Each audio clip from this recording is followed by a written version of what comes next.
Welcome back to the deep end. I've got to be honest with you. Usually when I prep for these, I have a pretty good idea of where we're going. Mm, We do history, we do tech news, we do analysis of things that have already happened. It's yeah. it's grounded. But the papers you sent over for today, Chuckles softly. Yeah. I sat with them for about 3 hours last night, and I walked away feeling like I wasn't entirely sure who was doing the reading. It was a strange feeling. That is the intended effect, I think. Yeah. We are looking at a preprint today that is doing something very few computer science papers, or really any papers, dare to do. Right. It's called Testing the Machine Consciousness Hypothesis by a Stephen Fitz from the California Institute for Machine Consciousness. That's the one. And it's the word testing that really stuck me, because Yeah. usually consciousness is the domain of, philosophers. Right. Armchair arguments. Exactly. It's people arguing about what is it like to be a bat, or do robots have souls, or is the color red the same for me as it is for you? All very abstract, Yeah. very thought experiment-y. It's fun at a dinner party, but you can't build a business on it. But Fitz, he isn't asking if it's possible. He's putting down a blueprint, a literal schematic. Exactly. He's shifting the whole conversation. He's acting like an engineer, not a philosopher. He's basically saying, enough with the endless definitions. Here is an architecture. If we build this thing, consciousness should, in theory, emerge. So we're moving from philosophy to what he calls synthetic phenomenology. Synthetic phenomenology. Droming a ghost in a machine. That sounds like the tagline for a horror movie, by the way. It absolutely could be. But to even begin to understand the blueprint, you have to get on board with the central premise first. The machine consciousness hypothesis, MCH for short. Okay. And this really relies on a concept that is going to be our North Star for the next hour or so. Substrate independence. Right. And this is the idea that the stuff you're made of doesn't matter. This stuff doesn't matter. Correct. We have this deep-seated intuition that consciousness is a biological event. It's wet. It's squishy. It happens in neurons, amidst blood and hormones and all that mess. It's a meat thing. It's a meat thing. MCH argues, no, consciousness is a functional event. It's about what the system does, how it processes information, and very specifically, how it models itself. So if you can replicate that causal structure, that pattern. In silicon, in copper, or I think he even jokes in beer cans tied together with string. If the logic holds, the lights turn on, even in the beer cans. The lights turn on. The beer cans would, in theory, have an internal experience. See, that's where I get stuck, and I think a lot of people do. It feels like a massive leap to say that just because you mimic the pattern of a brain, you get the feeling of a brain. Mm-hmm. A map of Paris isn't Paris. You can't eat a croissant on a map. And that is the classic and very powerful objection. But Fitz would argue that when it comes to information processing, the map is the territory.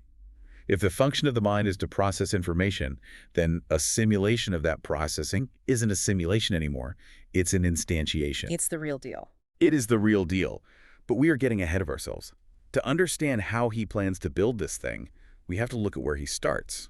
And honestly, this was the first surprise for me. Section 1 is titled The Illusion of Control, and it starts with meditation. Yeah, that threw me completely. I'm expecting diagrams and code, and I get a story about sitting on a cushion. It is so unusual for a paper like this, isn't it? But I actually think this is brilliant because it grounds the engineering in a very direct, very personal human experience. Okay. Fitz describes his own experience learning to meditate. He talks about what he calls the looker paradox. You've tried meditation, right? I have, and I'm absolutely terrible at it. I sit there, I try to count my breaths, and, 10 seconds later I'm making a grocery list or replaying some stupid argument I had in 2014. Right, and that moment, that drift, that is the key data point Fitz wants us to look at. Think about it really carefully. Did you decide to stop counting your breath and start thinking about the grocery list? No, of course not. The thought just kind of slid in. It intruded. It intruded. It happened to you.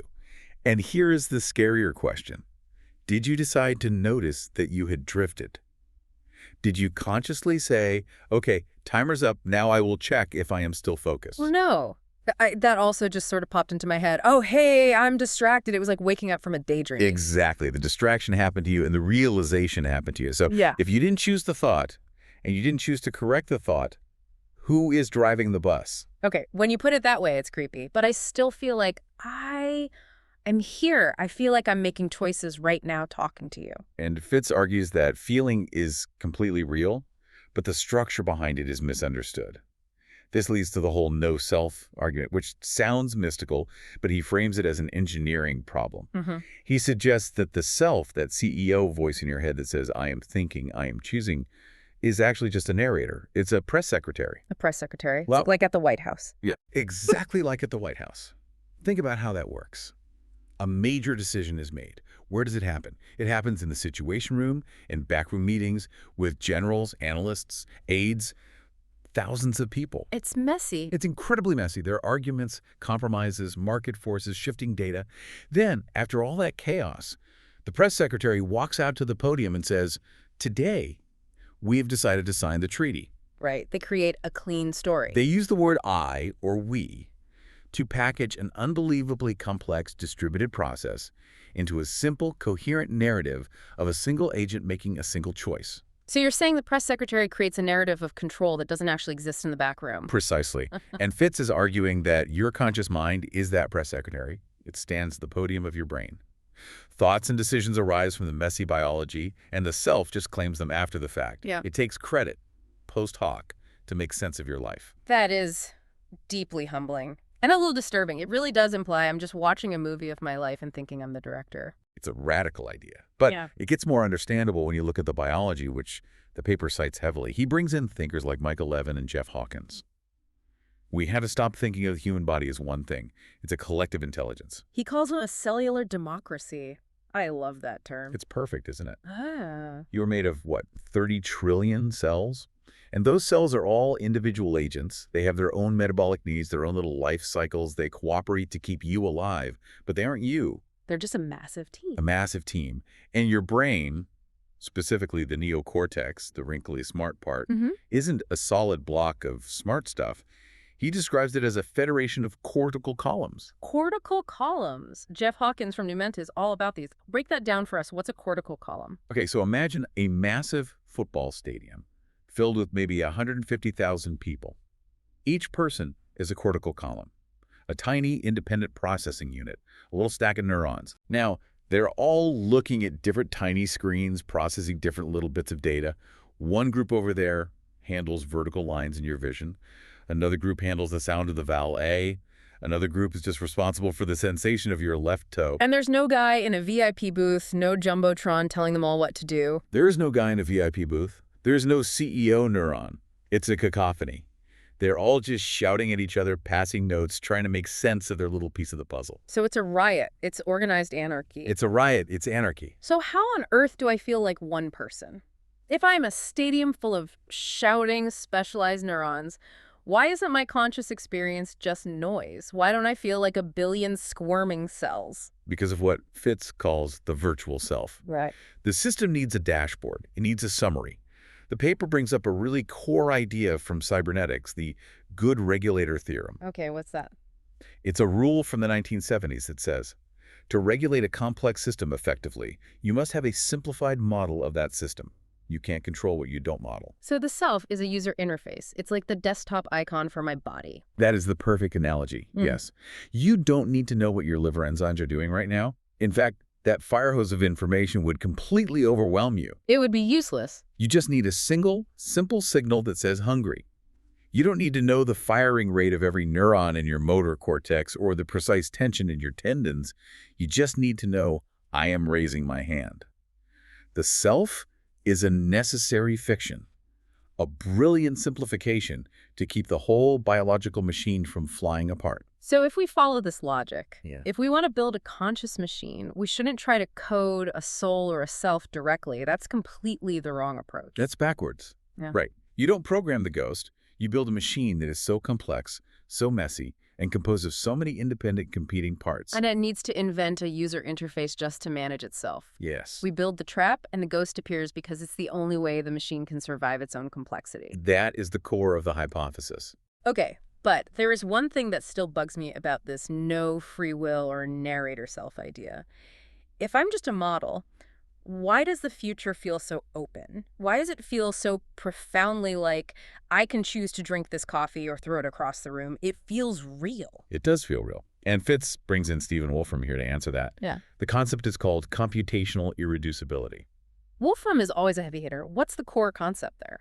It's the idea that even if the underlying rules of the universe are simple and deterministic, the outcome can be fundamentally unpredictable in practice. Okay. Think about a simple computer program, a cellular automaton like we'll discuss later.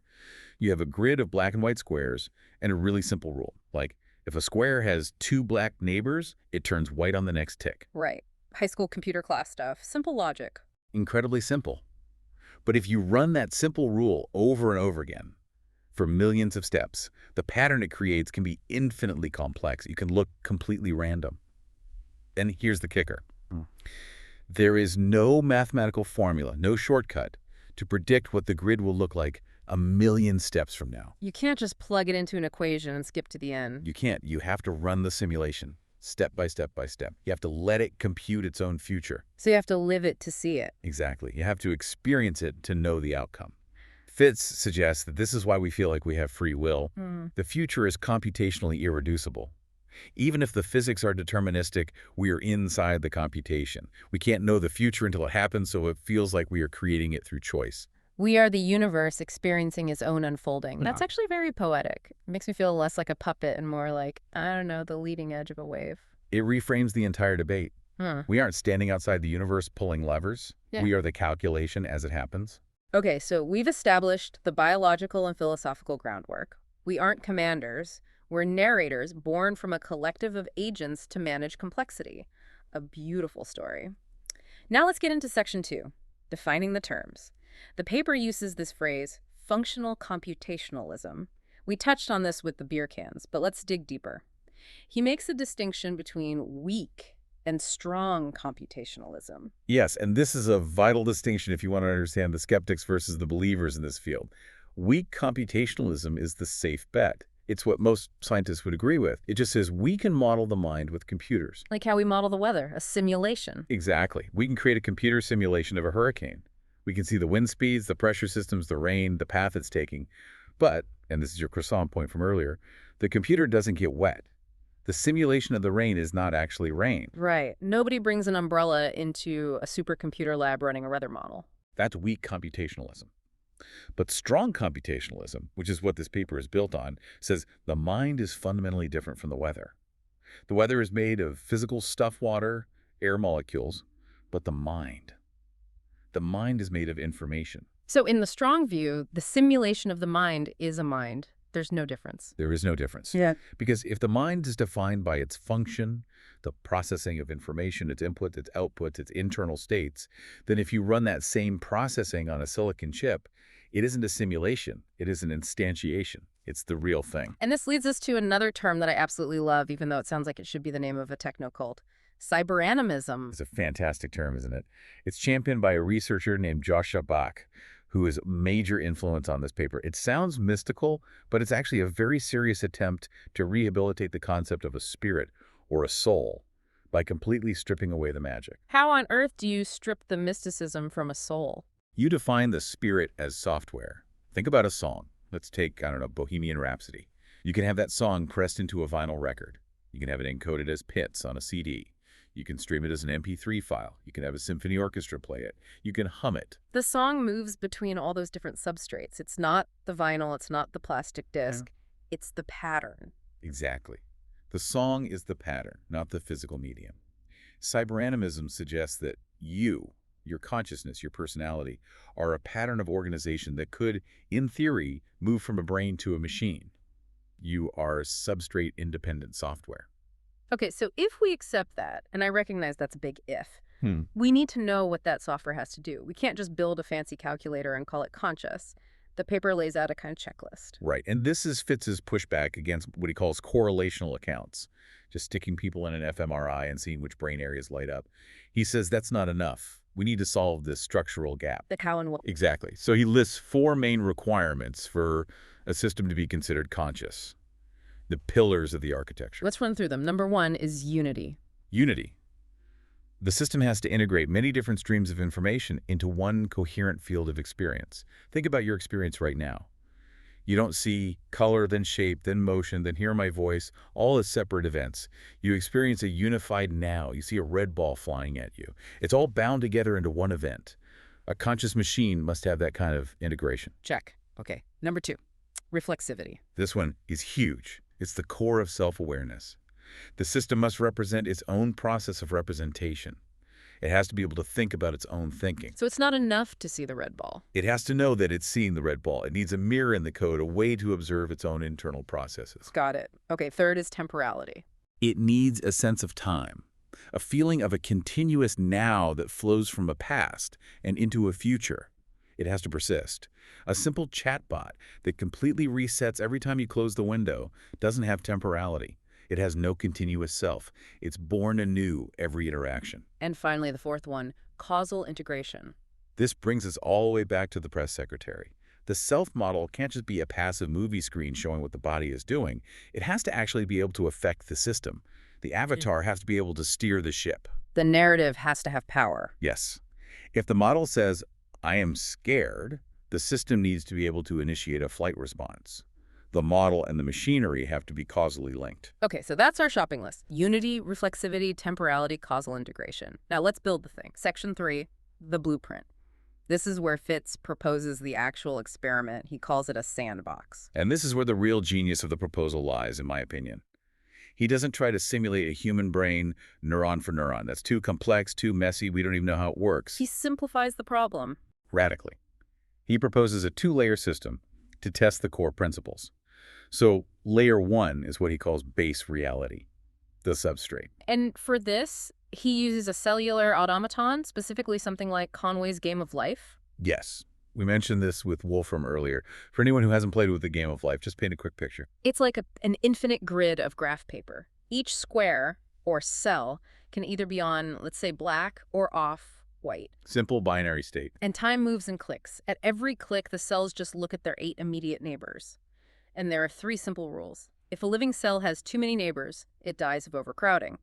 If it has too few, it dies of loneliness. And if an empty spot has just the right number of neighbors, a new cell is born. It's incredibly simple. A child could learn the rules in a minute. Exactly. But from these simple rules, you get this explosion of complexity. You get chaos, but you also get spontaneous order. You get these little patterns he calls gliders that crawl across the screen like little digital bugs. You get guns that shoot out streams of gliders. The universe in a box. Right, so that's the physics of this mini-universe. It has locality, things only affect their immediate neighbors, and it has universality. You can actually build a universal computer inside the Game of Life. Exactly. So that is layer 1, the substrate, the physics. Now here is the amazing twist. Layer 2. The agents. Right. So Fitz proposes placing transformer networks, which are basically mini AI models, scaled-down versions of the same architecture, that powers things like ChatGPT on top of the grid. So they're kind of floating above the graph paper watching. In a manner of speaking, yes. Yeah. Imagine tiling the entire Game of Life grid with these little AI agents. Each agent is like a little CCTV camera that's only allowed to look down at a small patch of the world. Agent A sees the top left 10 by 10 corner, Agent B sees the patch next to it, and so on. So they're exactly like the cortical columns in the stadium we talked about. Each one is a specialist handling a very specific patch of sensory input. That's the parallel he's drawing. But here is the critical constraint. The one that, when I first read it, made me think it was a mistake. These agents, they are not connected to a central brain. Wait, hold on. There is no central server gathering all their video feeds and stitching them together into one big picture. They are isolated. So, wait. Usually when we build any kind of AI or network, we want everything connected. We want a massive central processor. If these agents are isolated, how do they know what's happening in the rest of the world? If a glider starts in Agent A's patch and moves into Agent B's patch, how does Agent B have any idea it's coming? They have to talk to each other. Of course. So they have to send messages. That is the critical twist of the entire paper. It's like a team of meteorologists who are each locked in a windowless room with only one skylight. They can only see the weather directly above their own house. To predict the weather for the whole country, they have to get on the phone and call their neighbors. Hey, just a heads up, I've got a big dark cloud and it looks like it's moving your way. Precisely. And this brings us to section 4, the secret sauce. This is the part of the paper that I think is truly revolutionary. Fitz argues that consciousness doesn't arise despite this isolation and this need to communicate. It arises because of it. Okay, you have to walk me through this slowly. Why is isolation good? Why is a communications bottleneck a good thing? I mean, I pay my ISP extra for more bandwidth specifically to avoid bottlenecks. In network engineering, yes, but in the evolution of a self, the bottleneck is everything. Let's do a thought experiment. Imagine if those meteorologists had perfect telepathy. Imagine if Agent A could instantly, perfectly, and without any loss of information, share its entire brain state with Agent B. That would be incredibly efficient. Zero latency, perfect understanding. It would be highly efficient from a data transfer perspective. But ask yourself this: would Agent A and Agent B be two different people? Oh, I see where you're going with this. If I know everything you know exactly as you know it and you know everything I know. Then there is no boundary. There is no me and you. It's just one big, undifferentiated blob of processing. It's the Borg from Star Trek. If communication is perfect, the self dissolves. There's no individuality. So you're saying that the very fact of being an individual, of being me, Yeah. relies on the fact that I cannot perfectly explain what is in my head to you. My identity is a function of my isolation. Yes. Your isolation is your identity. Because there is a bottleneck, because the agents have limited bandwidth and can't send their entire raw data stream, they're forced to do something crucial. They are forced to compress their knowledge. You can't send a picture of every black and white square. No. Agent A has to look at the pattern in his little window and summarize it. It has to invent a word. It has to say, there's a glider coming. It has to invent a language. Exactly. The bottleneck forces abstraction. You can't describe the raw pixel data. You have to describe the concept. This is the birth of language. Over time, the agents have to create a code book, a shared dictionary of symbols that they all agree on to describe their shared reality. So words like glider, block, oscillator, these aren't just names. They are compression algorithms designed to get around the communication bottleneck. That's a fantastic way to put it. Yeah. And because the communication is lossy and noisy, meaning some data gets lost or corrupted along the way, the agents have to do something even more sophisticated. They have to use recursive inference. Which is what exactly? To understand your message, I have to simulate you in my head. If you send me the message glider, I have to use my internal model of you, your perspective, and your past behavior to figure out what you mean by glider. I'm not just modeling the world anymore. I am modeling you modeling the world. It's that hall of mirrors again. Modeling the modelers. This creates a second-order perception. I'm thinking about your thoughts. And when the whole group does this, when the whole stadium of cortical columns starts modeling each other to bridge the communication gap, you get the emergence of a collective self-model. This is fascinating. So consciousness isn't actually in the agents themselves, it's in the space between them. It's the network of understanding that they build to bridge the gap of their own isolation. You've got it. Consciousness is the solution to the engineering problem of imperfect communication among isolated agents. That is the most poetic engineering concept I've ever heard. But Fitz doesn't leave it as poetry. He gets very specific about what this spirit is mathematically.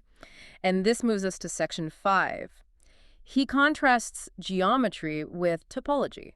Now, I barely passed high school geometry, and I don't think I ever took topology. Help me out here. It's a lot simpler and more intuitive than it sounds, I promise. Think of the London Underground map or the New York subway map. Okay. Very iconic. Simple lines, dots for stations. Those maps are topological. They show you what's important for getting around, the connections. The Piccadilly line connects to the Victoria line at Green Park Station. It shows the structure of the network. The map doesn't care if the real-world tunnel bends slightly left or right, or if one station is 50 meters deeper underground than another, or if the train is running 2 minutes late today. Those are geometric details, the messy, specific, real-world measurements. So, to summarize, the geometry is the fluctuating, messy, physical reality. The topology is the stable set of relationships. Perfectly put. Now apply this to our agents. The geometry of their network is the fluctuating details. Which specific agent is talking to which other agent right this second? What are the specific firing rates of their neural networks? This changes constantly, just like the cells in your body are dying and being replaced every single day. Physically, you are not made of the same stuff you were 10 years ago. The physical stuff, the geometry is in constant flux. It is. But the topology, that is the permanent shape of the connections. It's the persistent loops and patterns of information flow that remain invariant, that don't change, even as the specific details shift. So the self is the tube map, not the actual trains running on the tracks. Precisely. The self is the topology. It is the stable pattern of connectedness that survives, even as the specific connections and agents change. The paper calls this the spirit of the collective. It is, by its very nature, substrate-free software. And Fitz talks about the process of waking up in terms of this topology. He used a term that sounded terrifying to me, simplicial complexes.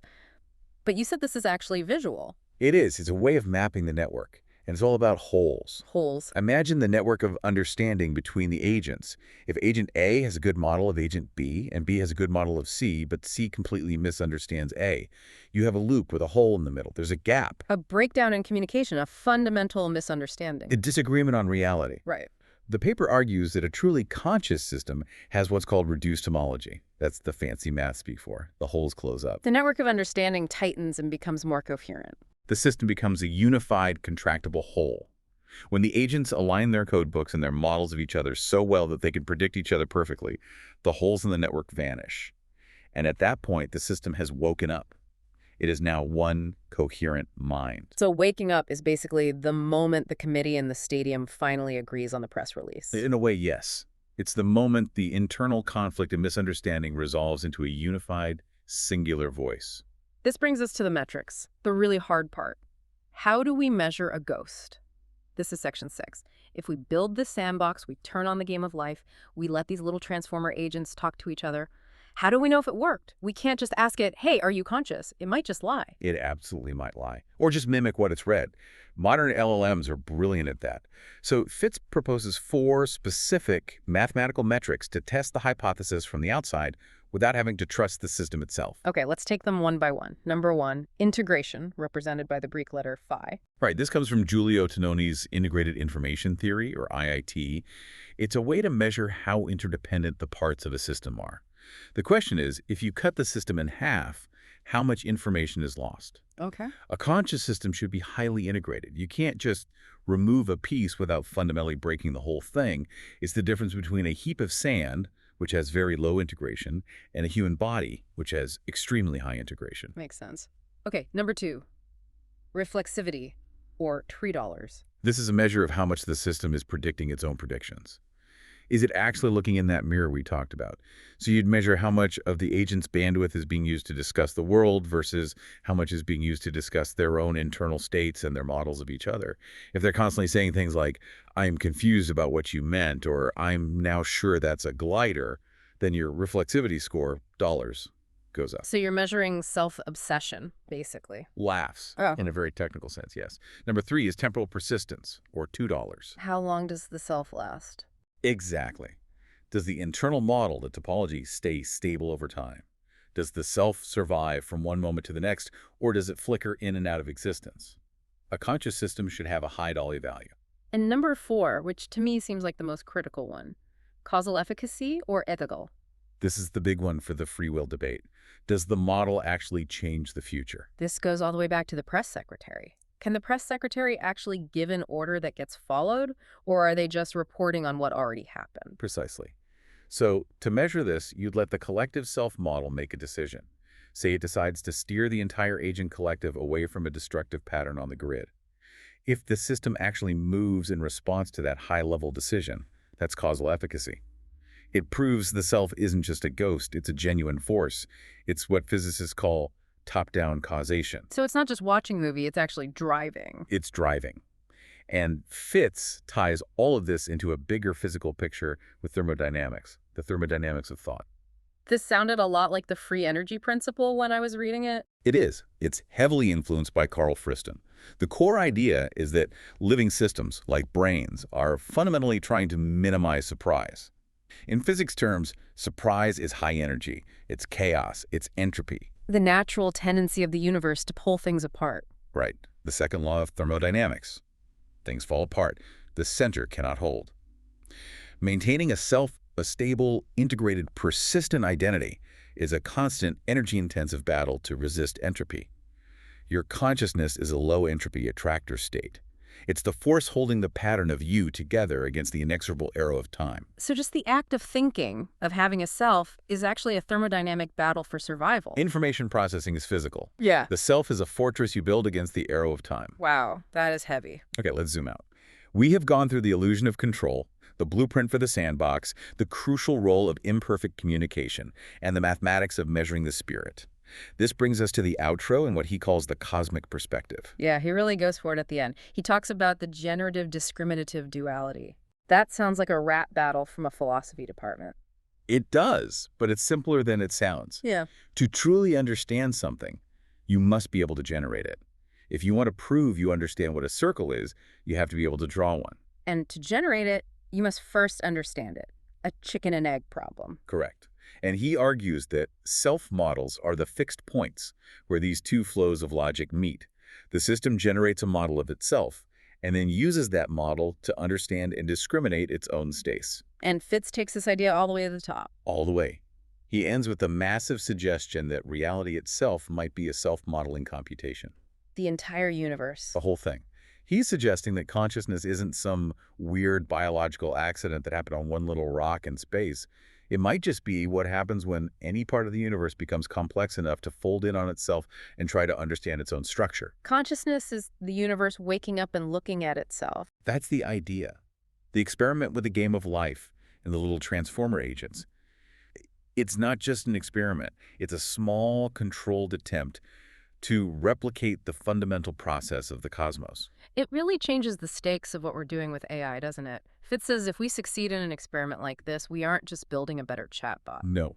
He writes, and this line stuck with me, we are holding up a mirror to existence. We are trying to replicate the fundamental process of how reality organizes itself out of chaos into a someone. That leads me to the final provocative thought that I wanted to leave our listeners with, something that's been nagging at me since I read this. We talked about how the self is the topology of communication. It's the stable pattern of connection between agents. Yes, the tube map. Right. And we talked about how perfect communication would destroy the self. You get the Borg, but no communication also dissolves it. You get total isolation. So we exist in that messy middle ground. The Goldilocks zone of communication. Not too much, not too little. So here's the thought. If the self is just the topology of communication, what happens to us as a society, as a species, when we stop communicating effectively? Or when our communication becomes so toxic and polarized that the holes in our network of understanding get too big to bridge? That is the chilling social implication, isn't it? If the spirit of a collective is the coherence of its communication network, then polarization, the breakdown of shared truth, the inability to understand each other's code books, that isn't just political dysfunction. In this framework, it's a form of collective cognitive death. It's the topology itself breaking down. The spirit of the collective dissipates. The holes get bigger and bigger till there's nothing left holding it together. And on the flip side, if we connect too much, if one day we do plug our brains directly into the cloud, do we lose the very bottleneck that makes us individuals in the first place? We might solve the communication problem, but lose the self in the process. We become one mind, but no one is home. We are constantly walking this tightrope between being utterly alone and being the Borg. And that tightrope is where consciousness lives. Wow. Okay, my brain is officially full. That was Stephen Fitz testing the machine consciousness hypothesis. It's a preprint, it's dense, but man, is it a ride. It has completely reframed how I look at my own thoughts. It's a blueprint for the ghost in the machine. And maybe, just maybe, a mirror for us. Thank you for guiding us through the topology of all that. Always a pleasure to explore the deep end with you. And to you listening, check your code books, mind your bottlenecks, and we'll see you in the deep end.